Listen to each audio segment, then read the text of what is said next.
आज मैं आप लोगों को बताऊंगा डोम का 3D कैसे बनाते हैं। एक तो सिंपल डोम होता है जिसके अंदर कोई आर्च नहीं होती, कोई इस तरह की कोई चीज नहीं होती, सिंपल उसका जो है वो डोम बन जाता है। ठीक है, वो तो आराम से बन जाता है। ठीक है, अब यहाँ पे क्या है, इस टाइप का डोम हमने किस तरीके से बनाना है।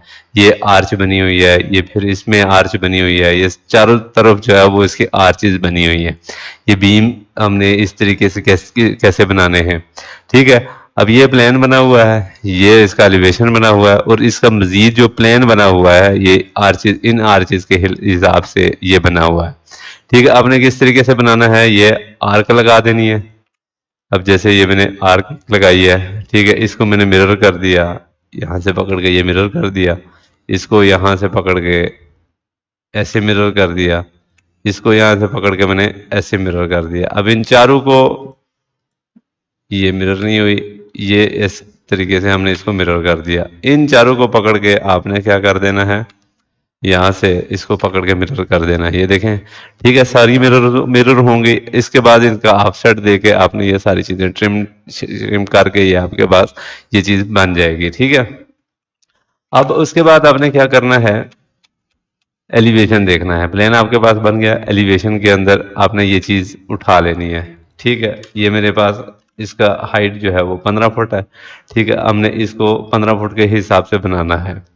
ये मैंने उठा लिया, इसको कॉपी करके ये नीचे ले गया। ठीक है, इसको एक्सटेंड करके ये चीज उठा के ये ट्रिम कर दिया, ये ट्रिम कर दिया, ये साइडें मैंने सारी रिमूव कर दी। ठीक है, ये बीच में एक टुकड़ा रख दिया।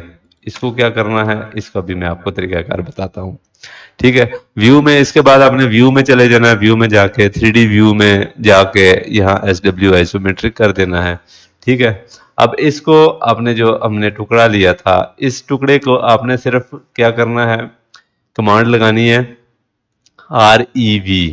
REV कमांड लगाएंगे, इस पॉइंट पे क्लिक करेंगे, इस पॉइंट पे क्लिक करेंगे तो ये इंटर करेंगे तो ये चारों तरफ घूम जाएगा। ठीक हो गया। अब घूमने के बाद इसको आपने सीधा भी करना है। सीधा करने के लिए आपने क्या करना है, रोटेट 3D की कमांड लगानी है। ये रोटेट आ गया, ये रोटेट 3D आ गया। यहाँ पे आपने सेंटर में क्लिक करके सेकंड पॉइंट दे के इसको 90 कर देना है।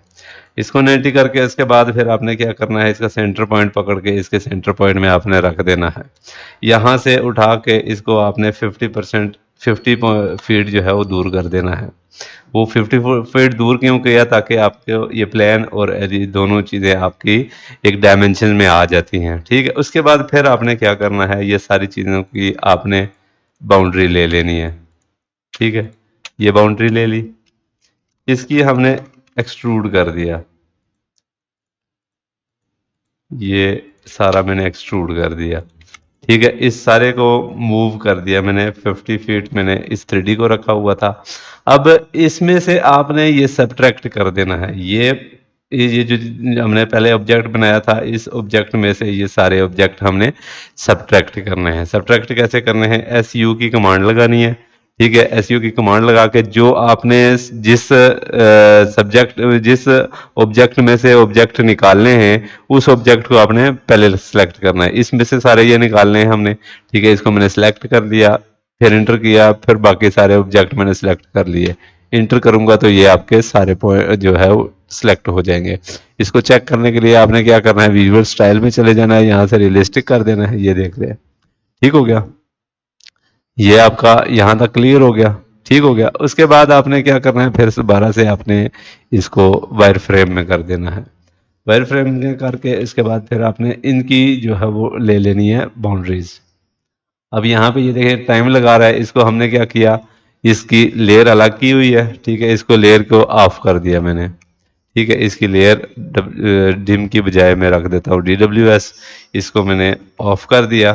ठीक है, अब ये देखें, यहाँ से जब मैं बाउंड्री लूंगा तो आसानी से बाउंड्री आ जाएगी। ठीक है जी, आप लोगों के पास अगर पीसी हैवी है तो फिर तो इतना मसला नहीं आएगा। अगर आपके पास पीसी थोड़ा नॉर्मल है तो ये मसला आता है। ठीक है, इसमें हमने क्या किया, इनको भी उसी तरीके से एक्सट्रूड कर दिया। ठीक है, ये एक्सट्रूड हो गया, लेयर ऑन की। ठीक है, इनको मैंने मूव कर दिया 50 फीट। ठीक है, इसको भी उसी तरीके से हमने सब्ट्रैक्ट करना है। ये ले जी, आपका ये सब्ट्रैक्ट हो गया। ठीक है, ये नीचे से मैंने उठा दी। अब ये देखें जी, हमने विजुअल स्टाइल में जाके, रियलिस्टिक में जाके, ये देखें बेहतरीन हो गया। इसका कलर जो है वो हम कर देते हैं ऑरेंज।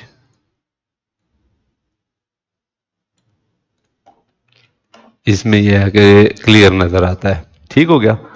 अब यहाँ से इसको हम 3D ऑर्बिट करेंगे तो ये सारी चीज़ें आपको क्लियर हो जाती है। ठीक हो गया। ये देखें, अब इसके अंदर हमने क्या करना है मजीद, ये जो आपने शीट देख रहे हैं, ये जो शीट बीच में लगी हुई है, इस शीट को हमने बनाना है। ठीक है, इस शीट को कैसे बनाएंगे, आप सबसे पहले इसको वापस 2D वायर फ्रेम में कर देंगे। अब इस आर्च के अंदर आपने क्या लगानी है, SPL लगानी है। SPL लगा के ये सारी चीज़ें आपने इसके साथ लगा देनी है। ठीक है, इसके बाद आपने ये लगा देनी है। ठीक है, ये सारे खानों में आपने लगा देनी है।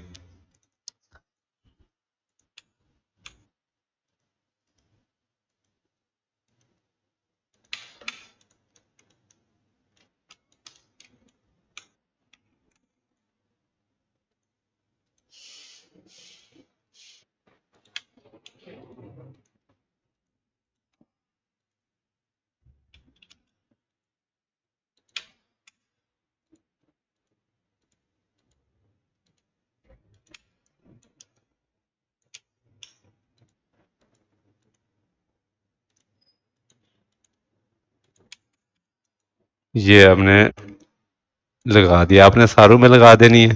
ठीक है, उसके बाद आपने क्या करना है, फॉर्मेट में जा, ड्रॉ में जाके, मॉडलिंग में जाके, मैश में जाके रूल्ड मैश लगा देनी है। रूल्ड मैश लगा के ये सेलेक्ट हो गया। अब यहाँ पे मेरे पास ये देखें लाइनें काफ़ी सारी आ रही हैं। आप लोग अगर पहली दफ़ा ये कमांड लगा रहे हैं तो आपके पास ये लाइनें फुल नहीं आएंगी, आपके पास लाइनें आएंगी, मैं आपको दिखा देता हूँ।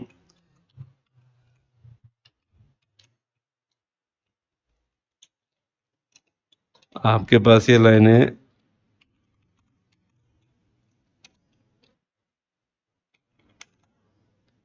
कुछ इस तरह से आएंगी। ये मॉडलिंग में गया, मैश में गया, रूल्ड मैश, ये इस तरीके से लाइनें आएंगी। इस तरीके से लाइनें जब आएंगी तो आपका जो है वो शेड स्मूथ नहीं होगा। ठीक है, स्मूथ नहीं होगा। मैं यहाँ से आपको दिखा देता हूँ। ये देखें, ये आपकी जो लाइनें आ रही हैं ये नज़र आ रही होती हैं। ठीक है, इसमें स्मूथनेस नहीं आती। इसमें स्मूथनेस लाने के लिए आपने क्या करना है, सर्फ टैब की कमांड लगानी है, SURFTAB 1। इसमें कमांड लगा के आपने इसको 10 के बजाय 100 कर देना है। सर्फ टैब 2 की कमांड लगा के उसमें भी आपने 100 करना है। इन दोनों को आपने 100 करके उसके बाद फिर आपने ये ड्रॉ मॉडलिंग में जाके, सरफेस में जाके, मैशेज में जाके ये हमने लगा दिया। ठीक है, अब ये देखें, जब मैं इसको रियलिस्टिक में लेके जाऊंगा तो आपके पास ये स्मूथ नज़र आती है। ठीक हो गया।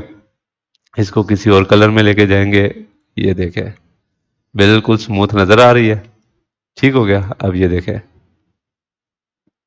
ये चीज़ आपने सारों में लगानी है। ठीक हो गया।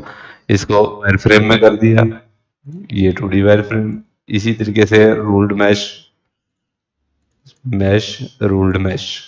ठीक है, ये लगा दिया, ये लगा दिया, ये गलत उसने पकड़ लिया। ठीक है, इसको हमने इधर लेके आया,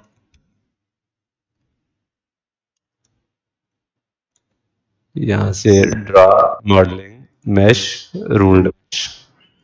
ठीक है, ये लगा दिया और ये लगा दिया। ठीक है, इसको मैंने इनके साथ मैच कर दिया। अब यहाँ से हम इसको विजुअल स्टाइल में जाके, रियलिस्टिक में जाके अब ये चेक करेंगे तो ये देख लें जी, इन चीजों को, इन सारों को भी अगर आपने बंद करना है तो उसमें भी आपने क्या करना है, इसके अंदर आपने सर्कल लगा देना होगा। ठीक है, इसके अंदर सर्कल डाल के, स्फीयर डाल के भी आप लगा सकते हैं और अंदर से आप इसको रिवॉल्व भी कर सकते हैं। ठीक है, जैसे हमने इसको रिवॉल्व किया था इसी तरीके से अंदर ऑफसेट दे के भी उसको भी रिवॉल्व करके आप इसको भी लगा सकते हैं। ठीक हो गया। तो ये थी दोस्तों आप लोगों के लिए एक डोम बनाने के लिए, इस तरह का डोम बनाना जो है वो थोड़ा सा ट्रिकी काम होता है। ठीक है, सिंपल डोम तो बन जाता है, उसका तो कोई इतना बड़ा इश्यू नहीं होता। लेकिन जो ऑटो कैड के अंदर हम 3D बनाते हैं, उसमें काफ़ी आसानी से 3D बन जाती है। ठीक है, आप लोग जब बना रहे होते हैं स्केचअप के अंदर, अभी इस स्केचअप के अंदर बनाना बड़ा मुश्किल काम था। ठीक हो गया, अब देखें ऑटो कैड के अंदर आके हमने ये 10-15 मिनट में ये पूरी की पूरी जो है वो बना देते हैं डोम। ठीक हो गया। तो ऑटो कैड के अंदर अगर आप ड्राफ्टमैन हैं, अगर आपके पास अच्छी कमांड है ऑटो कैड के ऊपर, तो मैं आपको रेकमेंड करूंगा कि आप जो है वो 3D बनाएं ऑटो कैड के अंदर। ऑटो कैड से फिर आप उसको एक्सपोर्ट कर लें, या उसको कॉपी करके उसको वहाँ जाके स्केचअप में जाके उसको इंपोर्ट कर लें। ठीक हो गया। तो उसको बनाने के लिए मैंने जो है वो आप लोगों के लिए वीडियो बनाई हुई है मॉडल की। मॉडल कैसे बनाते हैं, स्टार्ट कैसे करते हैं, उसका फर्स्ट फ्लोर कैसे बनाते हैं, उसका ममटी कैसे बनाते हैं, उसका आउटर जो है वो पूरी एलिवेशन कैसे बनाते हैं, ये सारी चीज़ें मैंने जो है वो वीडियोस के अंदर बनाई हुई हैं। ठीक है, उसका लिंक मैंने दिया हुआ है आप लोगों के लिए, ये सारे वीडियोस के लिंक दिए हुए हैं डिस्क्रिप्शन के अंदर, आप लोग जो है वो वहाँ से देख के इसको बना सकते हैं। ठीक है, तो आज के लिए इतना ही काफ़ी है। मिलते हैं हम लोग इंशाल्लाह नेक्स्ट वीडियो में। तब तक के लिए अल्लाह हाफिज़।